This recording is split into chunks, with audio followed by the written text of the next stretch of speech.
이번 시간에는 과민성 방광으로 인한 각종 증상의 완화에 사용되는 옥시부티닌이라는 성분에 대해 살펴보겠습니다. 본 영상은 학술 논문과 의료 가이드라인 등 공개된 자료를 바탕으로 제작된 교육 목적의 정보 콘텐츠입니다. 이는 전문적인 진단이나 처방을 대체할 수 없으며 특정 제품의 판매 유도나 복용 권고를 목적으로 하지 않습니다. 과민성 방광이란 쉽게 말해 갑자기 소변이 마렵고 소변을 참을 수 없는 상태입니다. 과민성 방광이라는 말 그대로 방광이 너무 예민하여 방광이 소변을 저장하는 동안에도 본인의 의사와 전혀 무관하게 방광 근육이 수축하는 게 가장 문제이지요. 정상적인 방광은 기본적으로 신축성이 있어요. 덕분에 방광이 어느 정도 늘어나도 압력이 쉽게 높아지지 않으며 소변을 보는 경우가 아닌 이상 방광은 수축하지 않을 수 있지요. 이러한 방광의 저장 기능은 자율신경계 중 교감신경의 자극으로 가능한 것이며 대뇌의 작용으로 방광의 수축을 억제할 수 있습니다. 따라서 만약 신경계 질환이 있다면 과민성 방광이 발생하기 쉬우며 노화나 전립선 비대증 또한 원인이 될 수 있습니다.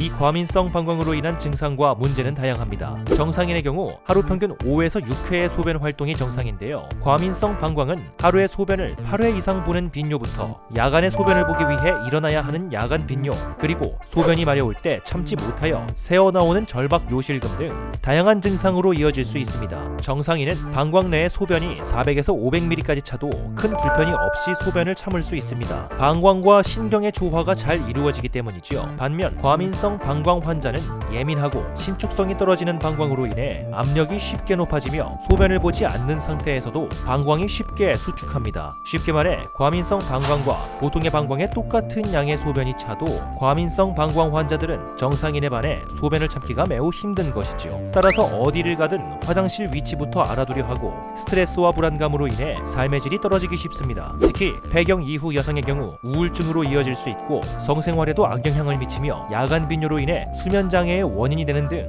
의외로 과민성 방광은 쉽게 여기고 방치할 문제가 아닌 것이지요. 과민성 방광의 치료 방법은 다양합니다. 그중 1차 치료로 최우선적으로 고려되는 것이 행동치료와 약물치료 두 가지입니다. 행동치료 방법으로는 예를 들어 방광을 자극하는 카페인이나 탄산음료의 섭취를 줄이고 수분도 일정 시간 간격으로 섭취하며 금연 및 금주를 하는 것입니다. 또한 화장실을 가고 싶어도 참아내는 훈련을 꾸준히 해보는 것도 장기적으로는 증상 완화에 도움이 될 수 있습니다. 하지만 가장 효과적이고 손쉬운 방법은 약을 사용하는 것입니다. 약물치료는 방광의 수축을 억제하는 제제와 방광 이완을 도와주는 제제로 크게 나뉘는데요. 그 중에서 오늘은 방광의 이완을 돕는 옥시부티닌에 대해 자세히 알아보겠습니다.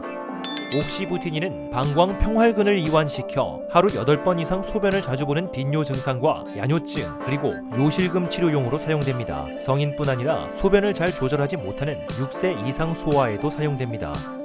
성인 기준과 소아 기준별 옥시부티닌 복용법에 대해 알려드리겠습니다. 성인의 경우 1일 2에서 3회 걸쳐 복용하며 1회 5mg을 복용합니다. 1일 20mg을 넘지 않도록 주의하십시오. 5세 이상 소아는 1일 2회 복용합니다. 1회 2.5에서 5mg을 식후에 복용합니다. 1일 15mg을 초과하지 않도록 주의하십시오. 옥시부티닌은 속방형 제제와 서방형 제제로 나뉘는데요. 속방형의 경우 약물이 즉시 방출되어 효과가 빨리 나타나나 지속시간이 짧고 서방형은 약효 발현 시간은 늦지만 그만큼 약효 유지 시간이 깁니다. 제품의 제형이 서방형인지 속방형인지에 따라 용법에 주의하여 투약하는 것이 좋습니다. 옥시부티닌 복용 시 입마름, 졸음 등의 증상이 생길 수 있습니다. 이런 경우 용량을 줄이거나 복용을 중지할 수 있습니다. 옥시부티닌 투약 후 얼굴, 입술, 혀, 후두에 혈관이 붓게 되면 생명을 위협할 수 있으므로 이런 증상이 나타난다면 즉시 전문의와 상담을 통해 신속히 대응해야 합니다. 신부전, 고혈압, 부정맥 환자, 간장, 신장, 장애 보유 환자 등 투약 시 증상이 되려 악화될 수 있으므로 주의해야 합니다. 이번 시간에는 과민성 방광과 1차 치료 방법으로 사용되는 옥시부티닌 성분에 대해 자세히 알아보았습니다. 시청해주셔서 감사합니다. 이번 영상에 설명드렸던 연구 결과는 개인의 체질이나 조건에 따라 다르게 나타날 수 있으니 유의하시기 바랍니다.